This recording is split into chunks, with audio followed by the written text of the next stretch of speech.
সাইয়েদনা ইব্রাহিম ওনার ছেলে ইসমাইলকে দেখতে গেলেন। অনেক দিন পরে দেখতে গেলেন।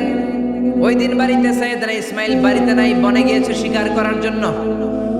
বাড়িতে সাইয়েদনা ইসমাইলের বিবি সাইয়েদনা ইব্রাহিম ঘরের দরজার বাইরে থেকে সালাম দিয়ে বললেন, আসসালামু আলাইকুম। ভেতর থেকে কর্কশ গলায় একটা মেয়ে সালামের উত্তর দিয়ে বলল, ওয়া আলাইকাস সালাম। গলার মধ্যে কোনো মায়া নাই, মহব্বত নাই। জিজ্ঞেস করলো সাইয়েদনা ইব্রাহিম, মা কেমন আছো? কাইফা হালুকি ইয়া উম্মি।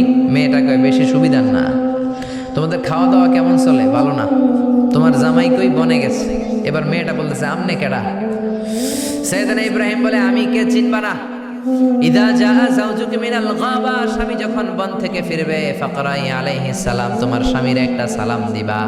ওয়া মুরিহি আইয়াগাইরা আতাবাতা বাবিহি, আর বলবা ঘরের দরজার চৌকাঠটা যেন তোমার স্বামী পাল্টে দেয়। এই কথা বলে বুখারীর